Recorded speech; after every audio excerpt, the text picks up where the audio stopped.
So basically for the last few weeks, if you've been here, we've been studying, well, the life of the Buddha. We've been doing that since January, actually. We've had a long period of time exploring the life of the Buddha. Firstly, looking at sort of mythic dimensions of his life and their relevance to us. And the last few weeks looking at the sort of bringing in a bit more the social and historical context that the Buddha was teaching in. And we've been drawing inspiration for that from this book, Gautama Buddha, written by Vishwapani. It's a very interesting book that really gives you a richer flavour of life 2,500 years ago.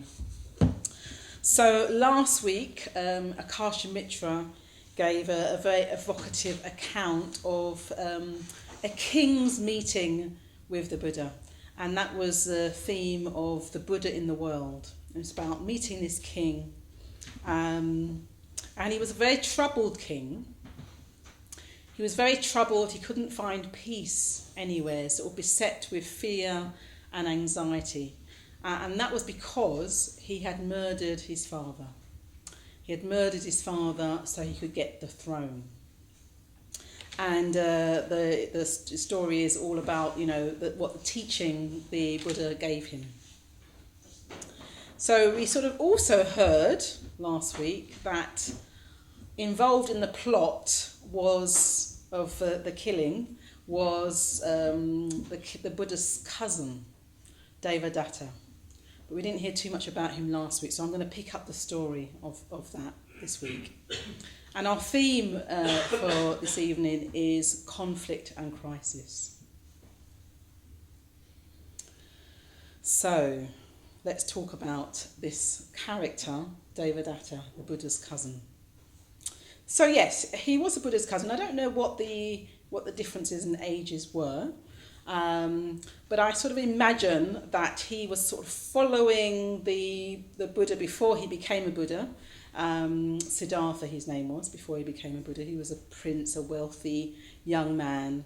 And I imagine Devadatta was aware of him. As you are with cousins, you sort of, you know a bit about the family, and you sort of might play with them, you might interact. I kind of imagine it was a bit like that with the Siddhartha and his cousin Devadatta. Some stories talk about a little bit of rivalry between them, or particularly from Devadatta's side, sort of a bit of envy of Siddhartha even then.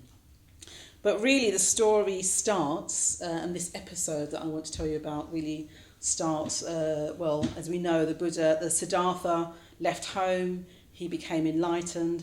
At some point he went back to his family, encountered his family again, and his wife, his son, his stepmother, they all went forth. They all also became practicing Buddhist. And so did Devadatta. So he followed many of the Siddhartha's family, the Buddha's families, into the homeless life.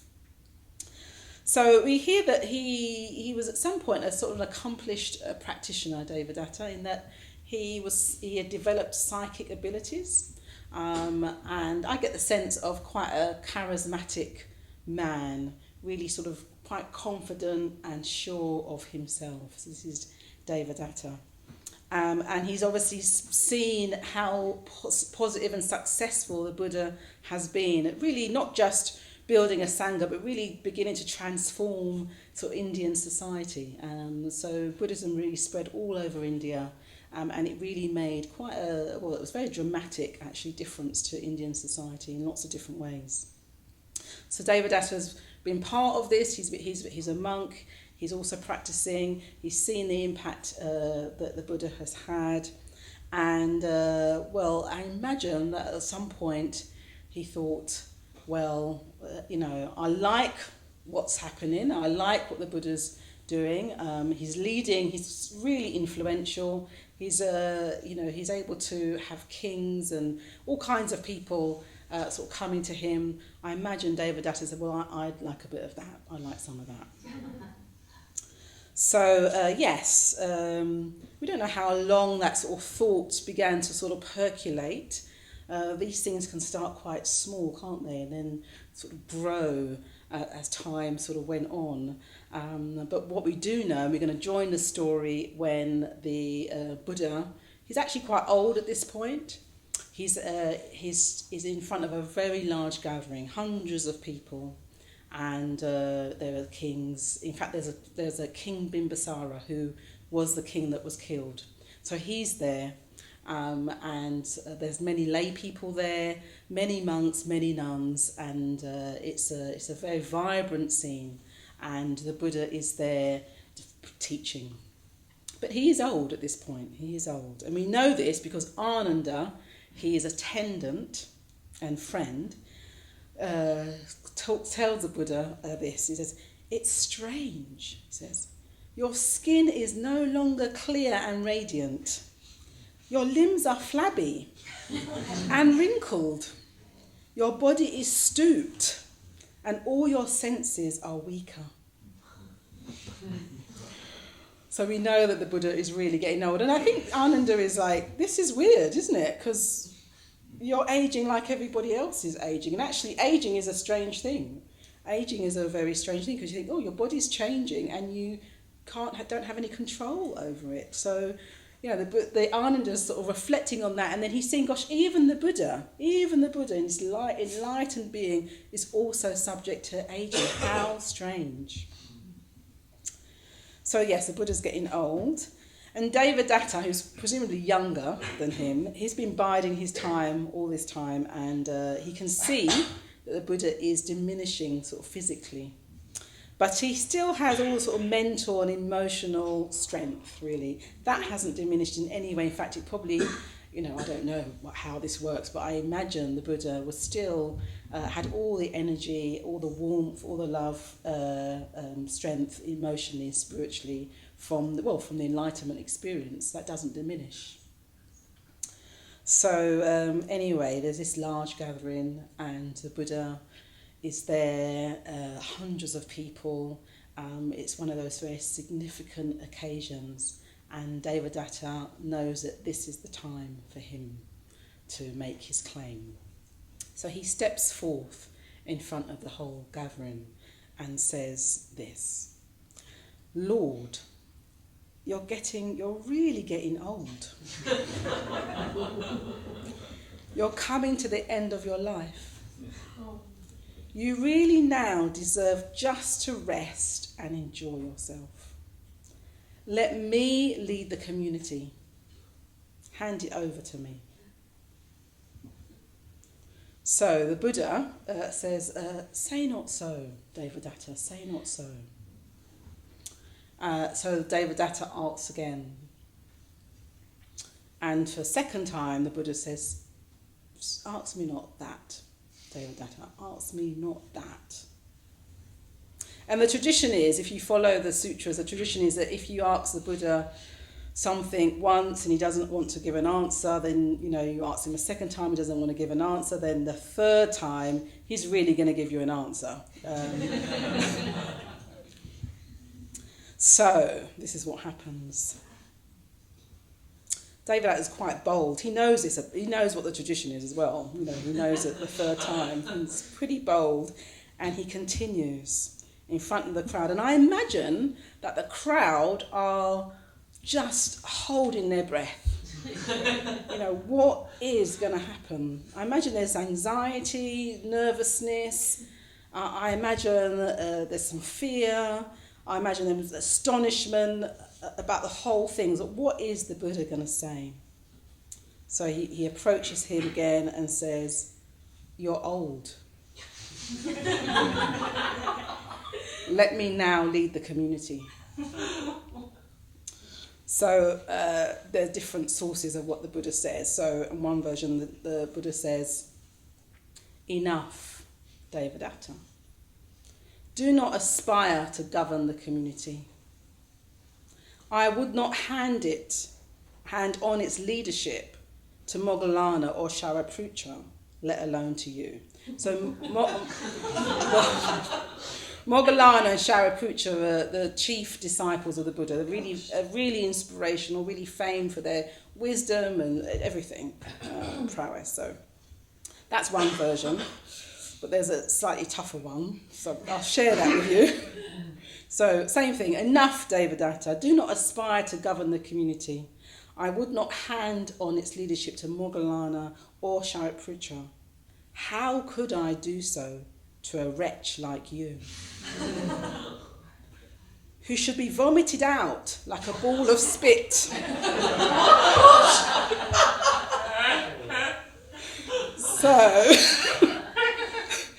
rather intense, I think. So you have to imagine the scene. So Devadatta, he's been bold. He's asserted his superiority, actually. That's what he's done. Due to the Buddha's age, he's assumed, well, I'm now better, that's what he's done, isn't it? He's asserted his superiority due to, age and nothing else. He obviously believes in himself really strongly, but the Buddha in those words, it cuts that down very effectively and very swiftly. So let's not imagine us being Devadatta, but you can imagine how Devadatta must have felt at that point, because he's taken that opportunity in front of hundreds of people to assert himself, and he's got those words back. And in a way, I sort of see that, it's quite interesting, but and I see that as sort of the Buddha. Well, it's like he's getting old. He's getting, what did he say? Flabby and stooped. But the strength of communication, is it's like a lion's roar. It's like a lion roaring. So Devadatta is humiliated by that, and I imagine incensed by that. So he sets out on his plan B. I imagine he had a plan B. So plan A is to embarrass the Buddha somehow and to undermine the Buddha in front of, his followers and supporters. But that clearly fails. So plan B is to kill the Buddha. I think that Buddha probably knew of Devadatta's intent all along. Because it sounds sort of harsh, doesn't it, what the Buddha said? I don't know if you experienced that. There's a few gasps in the room. So it sounds harsh, but I think the Buddha knew Devadatta's intent. And we have to sort of think that the Buddha is not serving his position. He's not sort of trying to think, well, this is my community, I'm leading. That's not what the motivation is at all. What the motivation is the Buddha knows he's serving the Dharma. When the Buddha becomes enlightened, there's a scene where he thinks, well, who do I serve now? Who do I serve? And he realises he needs to serve the Dharma. He needs to serve the truth, so that the truth continues to help beings in the world. And in order for the truth to do that, you need practitioners, you need realised practitioners continue to pass that flame along, really. So really the Buddha is standing for the Dharma. He's standing for the truth in that occasion. And Devadatta, well, he's representing, if there were sort of symbolic sort of forces there, I think, well, Devadatta is represent. Well, what do you think he's representing? What do you think he's representing? If the Buddha is standing for truth and compassion, what's Devadatta representing? Ego and ambition, yeah, absolutely. So it's not about the good of many. The Buddha is standing for the good of many. Devadatta is standing for himself and for his ego and for his own sense of power, basically. So yes, it's quite interesting to look at it as a symbolic sort of interaction as opposed to just the characters. So anyway, Plan B starts, and it's interesting that he goes to King Bimbisara's son, who we heard about last week, who's Ajatasattu. He goes to him, the prince. And I imagine he sort of whispers to him, you know what, you've got such good qualities, you've got really great leadership skills. I think it's your time to shine. These old people hang on to positions longer than they need to. Take your rightful place. And maybe Ajatasattu is like, well, how? What? Just kill your father. You don't know how long it's going to take, otherwise just kill him, get rid of him. So, he tells him to kill his father and that he will kill the Buddha. And unfortunately, Ajatasattu is successful at doing so.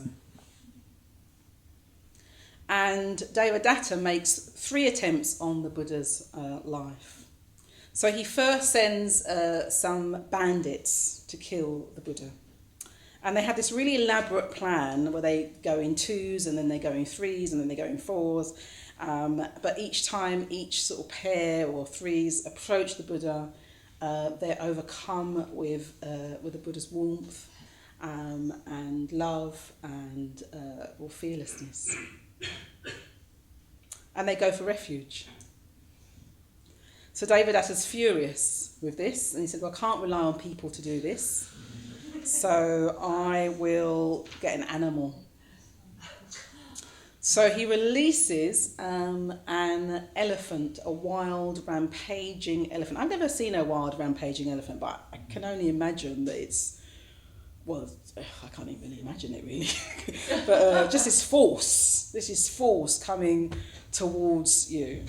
So the Buddha was out mindfully walking, and yes, this elephant is just released into his pathway. But the same thing happens. The elephant is soothed by the aura of the Buddha's calm. So finally, Devadatta decides, well, okay, humans don't work, animals don't work, I'm going to have to do this myself. And the Buddha's walking underneath the Vulture's Peak, which is his rock, and Devadatta manages to release a very large rock, so it falls on the Buddha, and it misses. But there's a bit of the rock splinters off and pierces the Buddha's foot and draws blood. And in some accounts, that's sort of noticeable for quite some time after. But it doesn't work, and the monks get really panicked by this. Actually, somebody's trying to kill our teacher. So they have a guard. They try and set a guard around the Buddha to protect him, and then he tells them that you can't take the life of a Buddha, and he sort of dismisses them. But Devadatta doesn't give up his plans. The killing hasn't worked, so he goes back to plan A, which is really to get followers, to get some followers.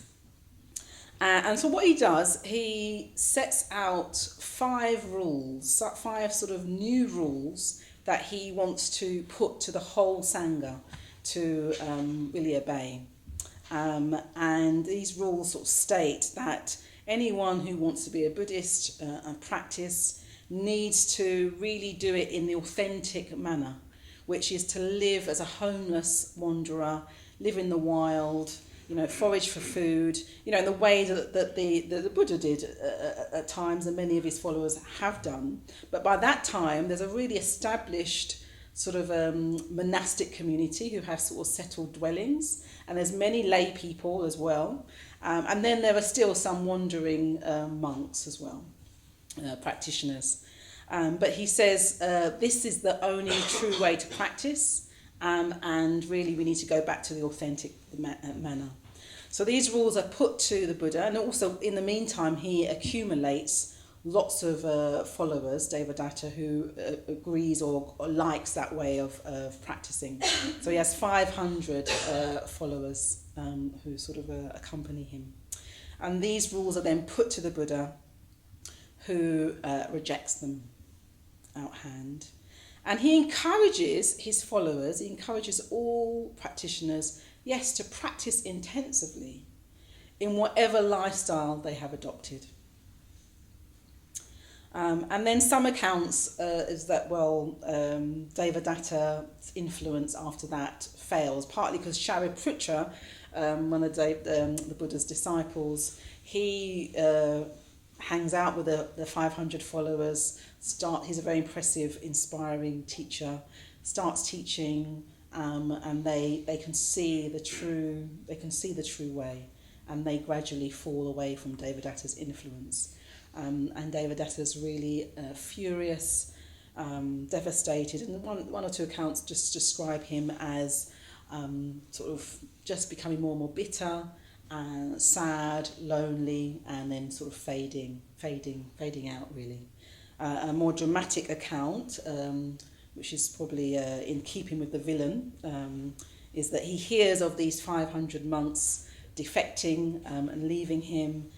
He vomits blood and dies on the spot.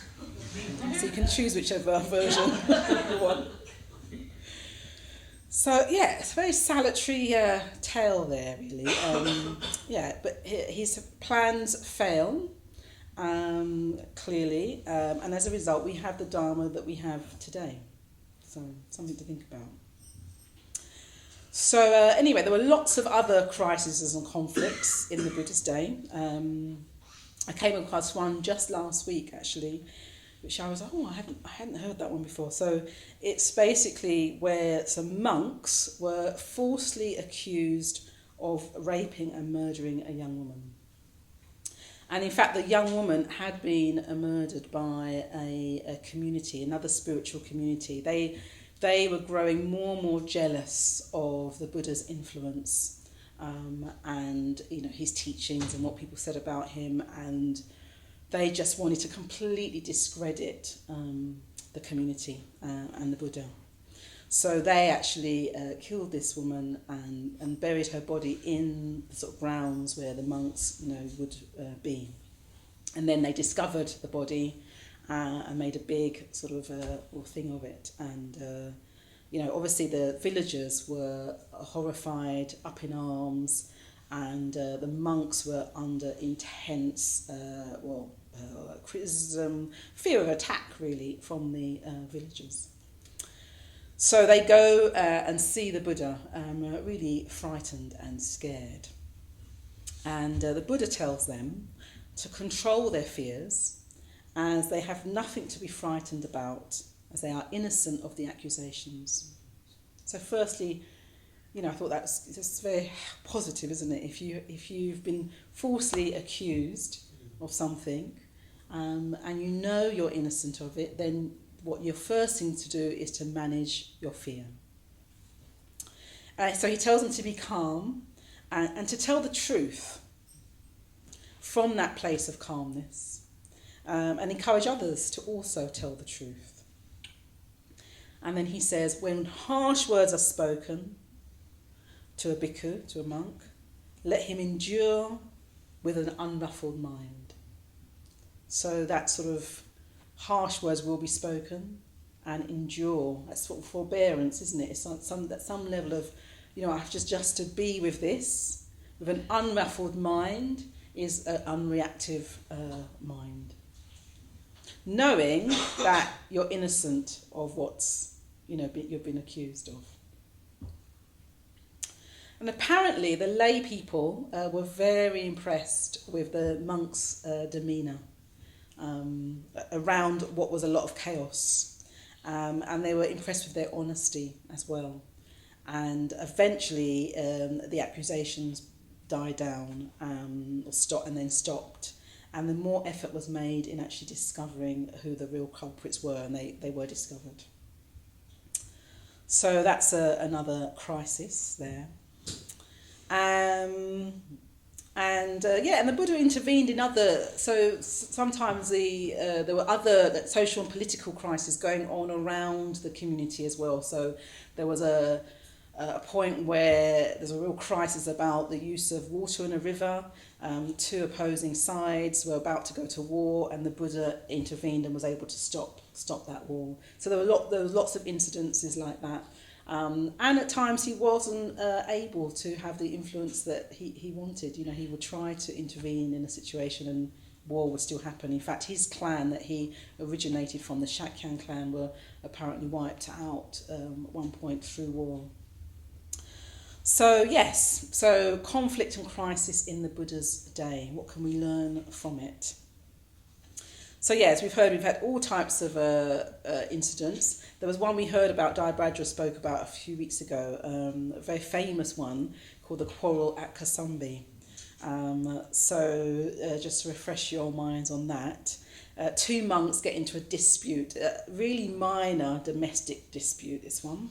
It's the equivalent of, arguing about the top of a toothpaste or the sort of mostly empty milk bottle that's still in the fridge. It was that kind of argument, really quite trivial.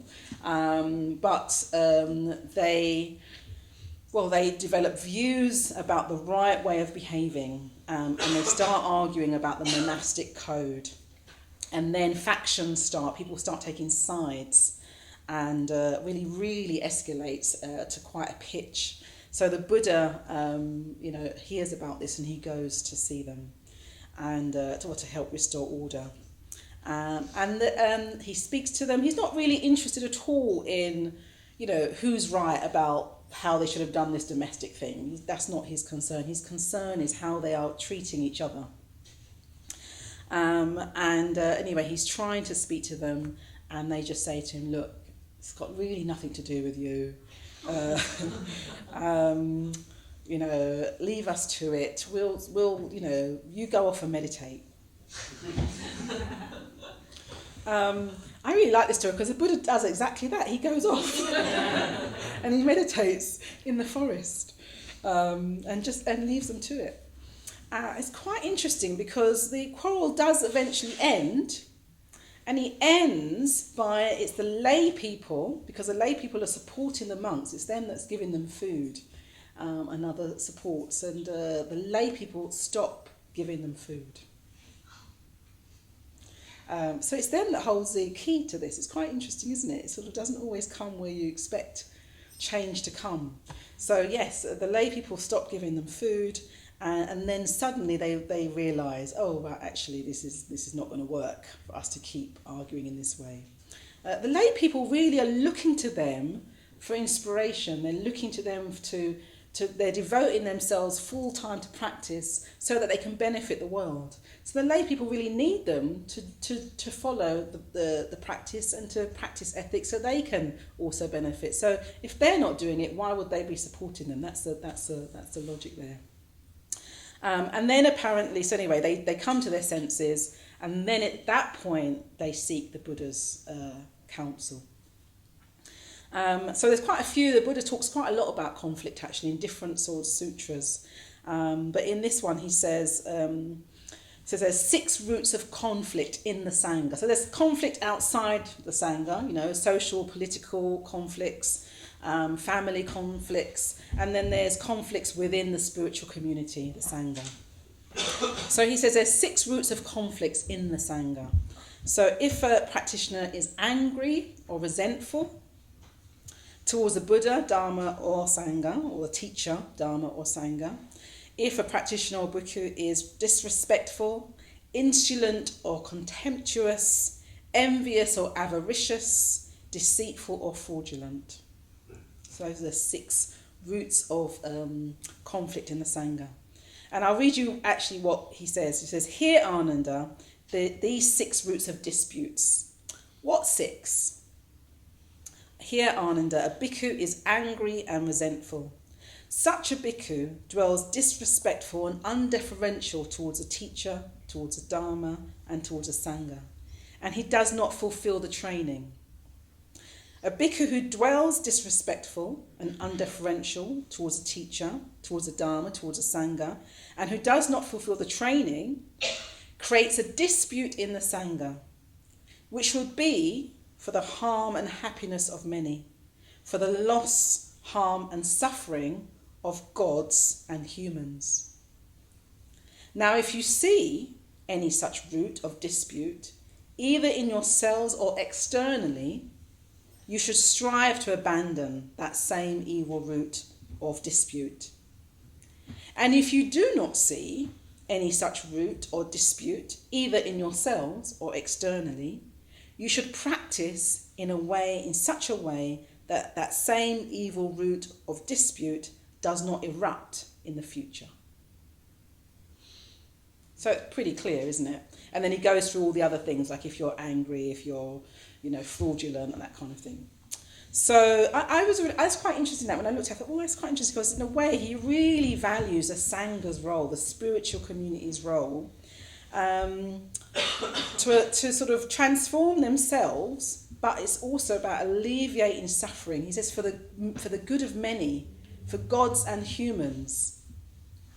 So I was thinking, if you're embroiled in a dispute as a practitioner, if you're trying to transform yourself and you're embroiled in a conflict, a dispute, and you're not fulfilling the training, which means, I also take that to mean that you're not actually seriously trying to resolve that conflict. Yeah, you're not really trying to resolve it in the way that the Kosambi monks were not trying to resolve it at the beginning.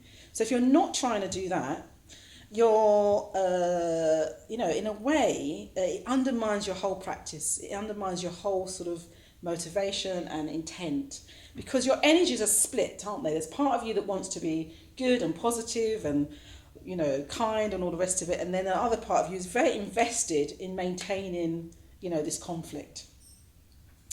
And invested and committed to doing so. And I think that just subtly, gradually undermines all your other efforts to be positive and compassionate and warm. It just gets subtly undermined if you're holding on to a conflict. So acting with loving kindness, metta, is crucial, and it's not really about being nice. I think we can think, it's about being nice to other people. It's not really. I don't really see it like that.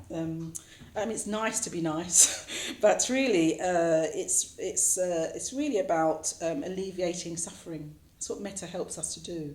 It helps us alleviate our own suffering and the suffering we might also be causing in the world. It's helping us transform that.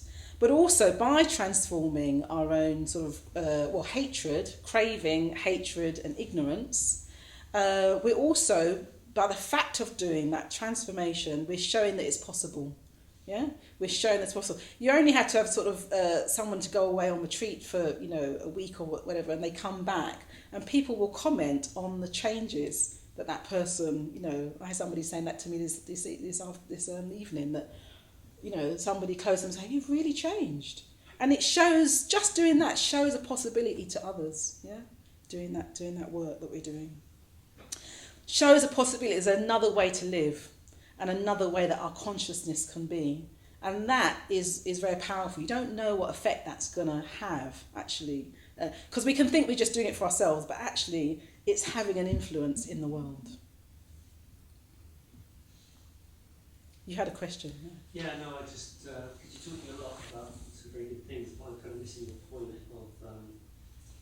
what the Buddha said about resolving disputes with anger and resentfulness. So what he said there, I'll just repack that. He said we have craving, hatred and ignorance within us. Yes?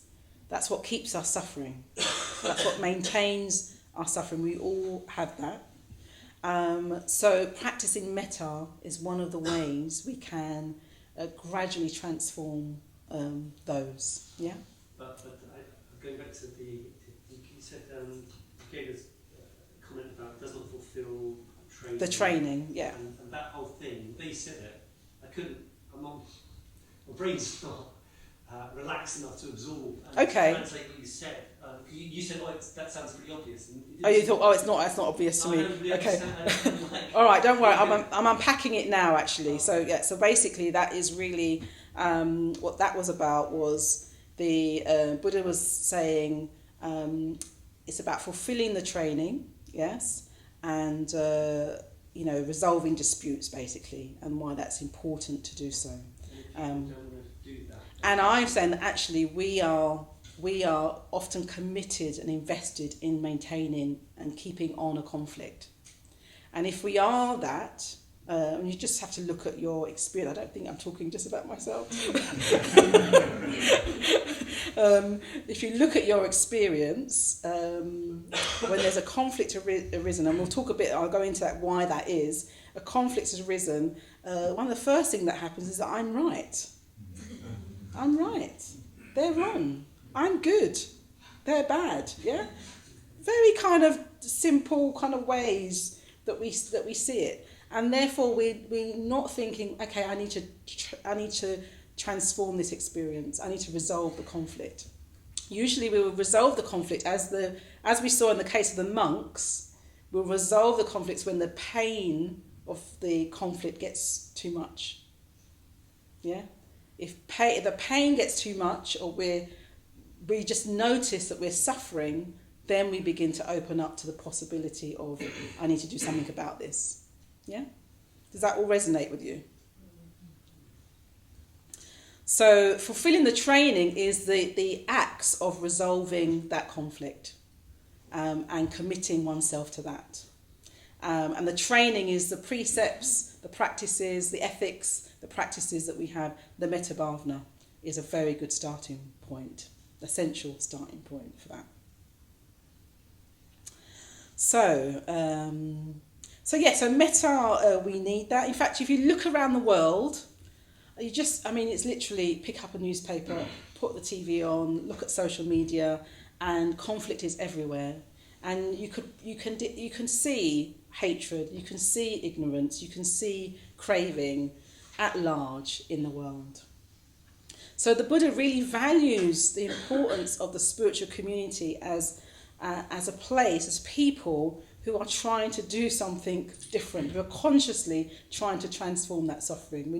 We're not just accepting that that's how it is, because we also have seeds of Buddhahood within us, the potential for freedom, for love within us. So we're cultivating that as best as we can. So the other thing about metta is it helps us resolve that sense of being separate from another person, because we can continue a conflict because we feel like completely separate. Yes? And as soon as you start stepping into another's shoes, you begin to empathize a bit more, and you begin to see actually you may have things in common, yes, with that person or situation. And then again, that helps us have that motivation to resolve a conflict. So I had I had experience yesterday of feeling very connected. So metta helps us realise our connectedness to the point where we feel another person's pain as our own pain, and feel another person's joy as our own joy. Yes. So yesterday I was driving to my mum's, and she lives near the docks. And I was reflecting as I was driving. She lives at the end of a cul-de-sac, and there's a little high street. And I was reflecting, all the shops were shut, apart from one. And I was reflecting how drab the area looked, how sort of quiet and sleepy and just really drab, really. I was reflecting of that. It's very grey. Anyway, I sort of went to hers, and my sister was there, and she was getting ready to leave. So she left, and about 5-10 minutes later, I got a phone call from my sister. So she couldn't get out of the road onto the high street because it was all cornered off. And she said that she thinks there's been an incident there. And I said, well, I've just come from there. I didn't notice anything. It was just sort of, as I said, very sleepy, nothing happening. She said, well, there's all police there now. And then we found out that there had been an incident. Somebody had been murdered in the one shop that was open. And it had such an impact, actually. I mean, suddenly people were out in the street. It's quite a close community, really. So suddenly everybody was out on the streets. People that were trying to get out had to find out alternative routes out of that area. And I just thought, well, I've no idea who the person is. And it's immaterial, really, who it is. I know that suffering has this intense amount of suffering that's just been created here, and it's impacting on us now,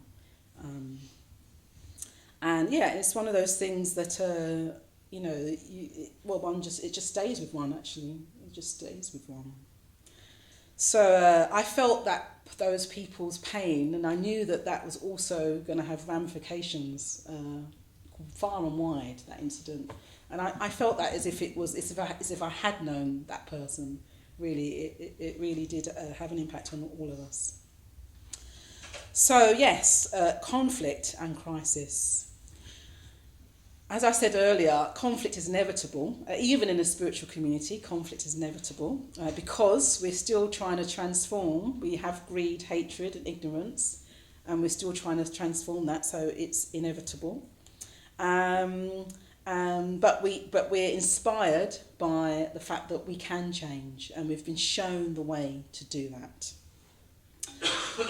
And we have tools to help us, such as ethics and meditation practices.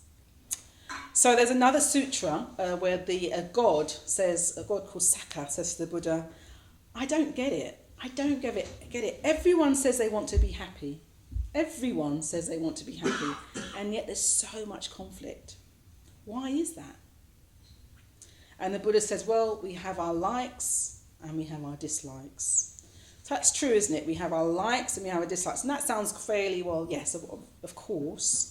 But we're very committed and invested in our likes and dislikes. Yeah? And we think it's who we are. So I like this type of music, I vote for this party. I like this type of person, I don't like that type of person. And it goes on, and we define ourselves based on that a lot of the time.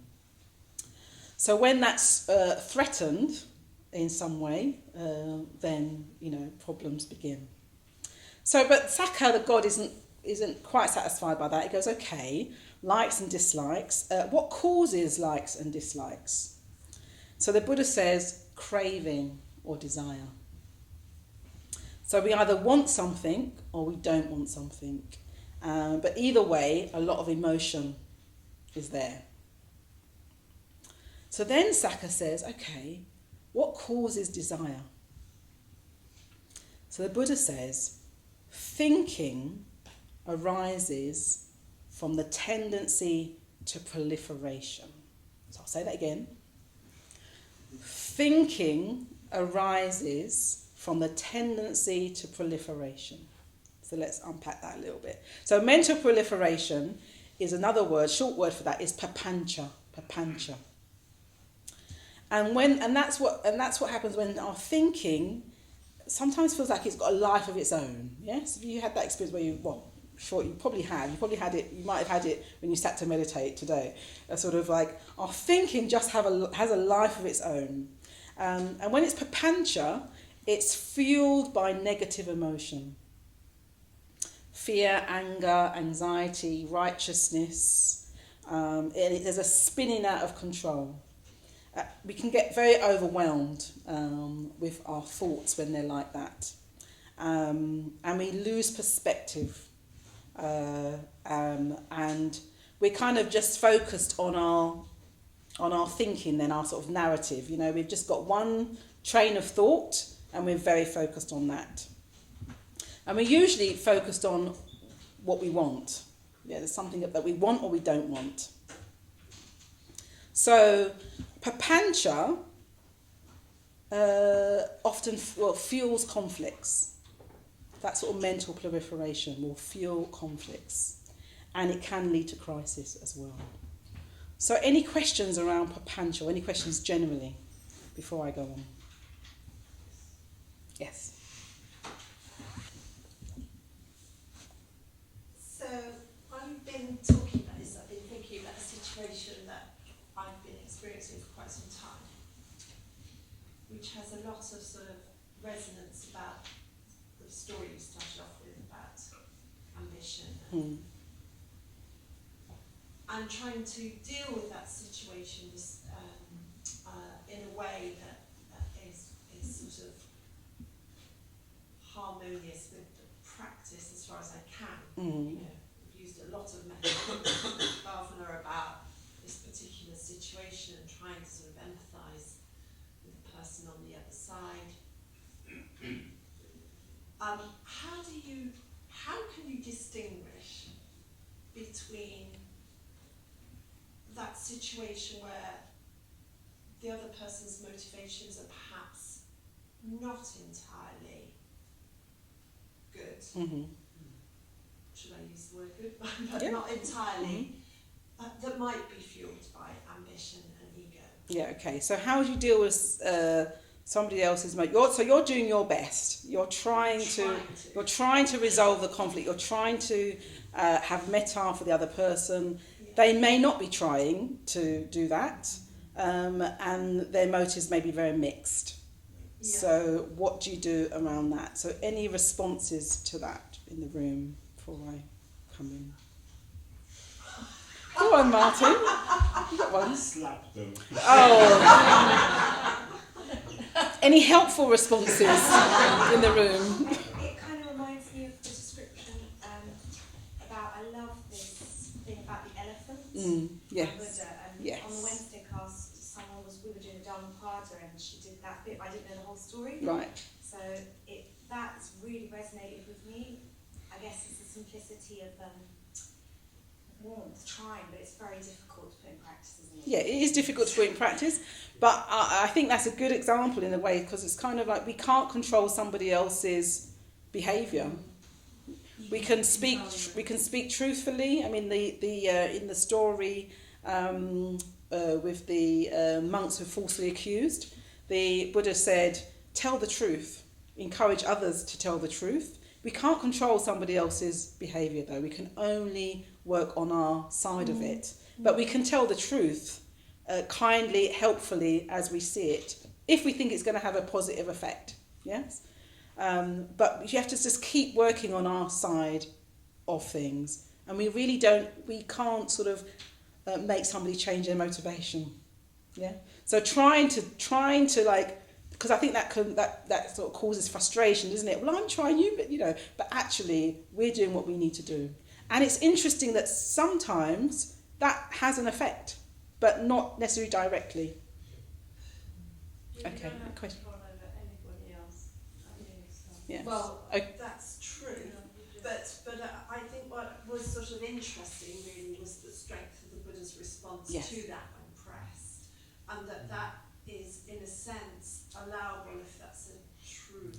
So that was the Buddha's response from the perspective of an enlightened mind. Okay. I can't imagine. He wasn't fuel. Well, being enlightened, there wouldn't have been. He was able to. I'm imagining and assuming that he would have been able to see that what the understand and see Devadatta's intent in the way that we might not be able to with somebody else. Plus, our motives are mixed. Yes. Yeah, our motives are mixed. So it's really important that we do our side of it and not able to make assumptions about somebody else. However, telling the truth is important as well when if we can be helpful and harmonious in doing so. So the monks were encouraged to tell the truth about their experience.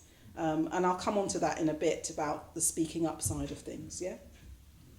Okay, yes. This is fascinating, your question, and it relates to the Buddha's talking to Devadatta.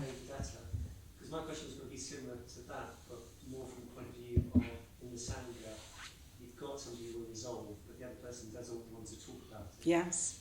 And if you push too much, you are, it depends on your intention. If your intention is to push to try and break through, that's one thing. If you know for certain that person doesn't want to talk, rather than just maybe what they say, then you are taking and not giving. And so the only thing to do, and the only thing to do if somebody is being mean to you or acting unskillfully, is to realise that anything you put on top of it is making it worse. Yeah. And actually is a fabrication, because you're putting something on top of it which you don't know to be true, because you don't actually understand. The ideal thing to understand that person may be suffering, may be acting from past experiences, what they're going through now, and what their external situation is. So is anything other than being compassionate to that person at that time, doesn't matter what they're doing to you, is going to make things worse. And the only way to find out really what's going on and to be helpful, and it also stops you from being helpful. People who are behaving badly, presuming they're behaving badly, because unless you meditate in the moment, you might be the one behaving badly, you don't realise. But the only way to actually to make progress in any situation is to have a non-aggressive response. Yes, so you can see, and that enables you to see what's going on. Yes. To help. Yeah. But then when the Buddha, to Attila, the only reason I could say that he would be saying something like that, if it's that aggressive, is only if it's going to help Yes. not just the community but Attila. Because otherwise, I don't think. You mean that everybody, the whole situation, including the person, David Atta, He would not say that to David Atta unless he thought that with righteous indignation, with slapping someone down, there are other things he could have said to reduce his power, just by being compassionate and seeing everybody. Possibly. I mean, it's interesting that, I sort of read that thinking, God, that's slightly controversial, isn't it? The way the Buddha responds to David Atta, because it is very strong. And you think, oh, actually, if I said that, I'd just be acting out of hatred and ignorance, in a way. But we have to see it in the light of what the Buddha's trying to do, which is to preserve the Dharma. There's a challenge, a direct challenge. And there's a direct challenge to not just to the Buddha, it's to the whole situation. Wait, okay. I'm saying you can't preserve the Dharma by attacking. No, I don't think he's attacking him. I think he's actually saying what he sees as truth at that moment about David Datta's intent, and I think that's what he's doing. It's still strong. So it's still strong, and I wouldn't recommend us do anything like that. I really wouldn't recommend us do anything like that, because for us, we need to be working on transforming our ignorance, hatred, and developing metta, and with that, clarity and wisdom. Okay, so I'm going to come on to a bit of that, because it's really quite key to how we actually then think about how to resolve conflict and crisis. We could really spend a whole day workshop on all of this, actually. So I'm going to just keep going, because I think some of it will come out as well. So papancha, mental proliferation fueled by negative emotion, where we think, what our thinking is fact, if you like. Our thinking is how things are, and that is directing our actions, our behaviour. We lose perspective when papancha's going on. We lose a sense of connection to others, and we're not able to listen or reflect deeply. So do you all recognise papancha in your experience in some way? Yeah, it's good. And then, so we've got so we've got conflict. We talked quite a bit about conflict and the different ways conflict emerges. And then crisis. Really a crisis, how I look at a crisis, these are my definitions of a crisis. So unexpected events, so these are sort of components of a crisis, basically. So it's a critical point of intense difficulty or danger. That's a crisis, a critical point of intense difficulty or danger, where important decisions may have to be taken. So usually I think of it as there's lots of unexpected events in a crisis. There might be potential threat to an existing way of being or doing things. Very complex, so crises are very complex, lots of different factors are playing out. There's an urgency in the situation that something needs to happen. And depending on the scale of the crisis, there's other people invested in the outcome as well. As things are moving quickly in a crisis, then you need to facts. You need to establish facts, because rumours are very easily started in a crisis, because people want to know, and people make assumptions, share those assumptions, share their interpretations as fact, and they actually are rumours, and then that can actually add to a crisis. So the impact of a crisis, if you think about crisis, it can happen on a personal level, family level, work level, as we know. The impact of a crisis is overwhelming. Emotionally, it can be confusing and disorientating, and our usual ways of responding don't seem to work. That's when you know you're in a crisis, yeah? And it's threatening. There's a real threat there to our existing way of being.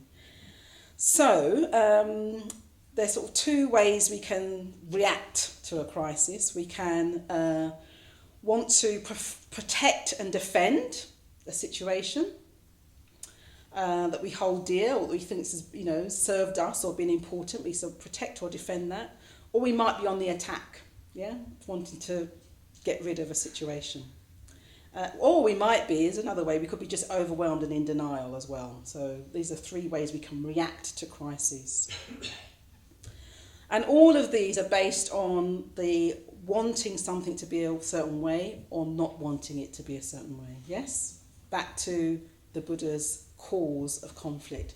Wanting something to be a certain way or not wanting something to be a certain way. Craving.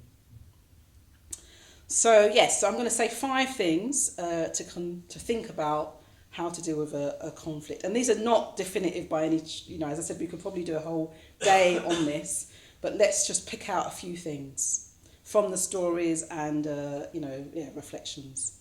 So the first is, and we heard about this, about being calm in a situation. So your emotions are going to be impacting on you in a crisis, yeah? And when our emotions are impacting on negative emotions, it's actually very difficult to know how to act well.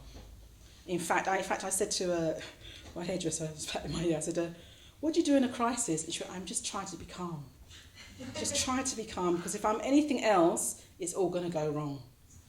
So I thought, yeah, that's what we do. And that's what the Buddha advised the monks to do, to be calm when they were falsely accused and people were after them. Number 1, be calm. And we have our methods of doing this as well in meditation.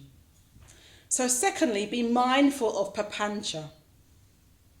So it can be very deceptive, papancha, because it can lure us into thinking that we understand the situation. But really what's going on is a train of thought is happening, being fueled by our fear. Yes? And our perspective is narrowed by that. So look out and be mindful of papancha and what's happening. And with papancha, really, we want to know who's right, who's wrong, who's bad, who's good. Usually it's those. Usually it's kind of it swings, yes, from this to that to this to that. And with papancha as well, we can't see clearly our role in a situation. We can see what the other's doing. We can't really see ourselves very clearly when papancha's going on. So we try and notice it, practice meditation, notice the nature of your thoughts, begin to understand what the emotion driving that papancha is. And what we want to do is begin to get to know the difference between papancha and reflection. So they're quite different things. So third, practice metta. So that's meta's really interesting, I think, because when we practice metta, what we're doing, we're allowing something to open within us. We're allowing some space to sort of come in, because papancha is getting us very tight, very fixed, very concretizing everything, and metta helps us just to begin to relax, open up, create some space. And it's in this space that we begin to look a bit more deeply at our experience. We begin to ask ourselves some more fundamental questions. We begin to listen to ourselves more and begin to recognise what we may be bringing to a situation. Even if it's just our interpretations. So what is true? So a very good question is, what is really true here?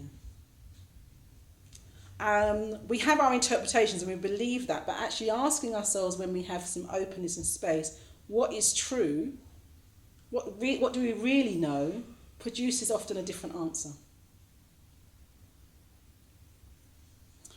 And then through metta, keeping on practicing metta, there can emerge a desire to act not just for one's own benefit, but for others in the situation.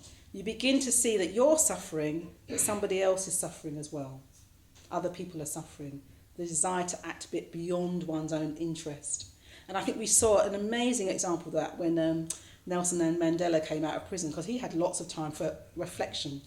And one of the reasons I think that transition was successful was because he really cared not just about his own interests and, his party's interests, his tribe's interests, the black Africans' interests. He really genuinely began to care about other people, showed that he cared about other people's interests as well. and that shone through, and then that enabled a dialogue.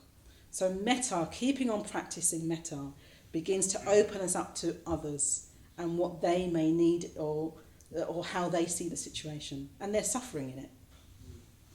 Fourthly, understand conditionality. So I haven't got time to go into conditionality, there's lots of talks on it, but basically conditionality is things arise in dependence on conditions. Begin to see all the factors that have created that crisis. Usually we just see our own perspective, but there are lots of factors at play. And if we understand that more deeply, again, we approach a situation with a bit more clarity. And when we're approaching a situation with more clarity, we can then do our final action, which is to take wise action. So a crisis unchecked, or conflict, let's say, conflicts unchecked can lead to a crisis. And then crises can lead to tragedies. So I reckon that incident that happened yesterday, there were lots of conflicts there, lots of conditions, I think, that probably created that incident of that murder. There was a crisis before that happened, probably as I was driving along the road, that crisis was happening. It was unchecked. It became a tragedy. So we do need to respond often in a crisis. That's an extreme example, but we've got our own versions of crisis. So understanding the conditions that help bring about the crisis. And then, we have metta as well. And then, what is the ethical, most helpful thing to do in this situation? So asking ourselves, what's the ethical, helpful thing to do in this situation for the benefit of oneself and others? So we may need to speak up and out. We may need to set boundaries. We may need to open up challenging conversations. We may need to confess. We may need to acknowledge our part in a situation. These are all the very different things that can happen when you've done that sort of reflection. But the main thing is that if we're coming from that place of a desire for our well-being and others' well-being, that's our motivation, that's our base motivation. We're thinking about ethics, our ethics. How can we take action that's going to promote better understanding, better clarity? We know there's lots of factors at play in a crisis, so we can't control the outcome. But back to your question. We can't control the outcome, but what we can do is take the next step. We take the next step that we feel has come from reflection and come from a deeper understanding of the situation. And we obviously get support to do that. So the Buddha, as we heard, couldn't control the monks at Kosambi. He went, he intervened. He had to allow for other factors, other conditions to influence that situation. But it did. He acted obviously ethically, wisely by leaving them so they would really, at that point, just experience things for themselves. And so they were receptive to then actually ask for teachings from him. So we can't control the outcome, we can't control other people in this, but we can act ethically, we can act with metta, we can think about the benefits of ourselves and the wider situation, and we can look more deeply into conditionality and allow papancha to fall away. Okay, we've run out of time. Maybe we'll do another session on it another time, but thank you very much. Thank you.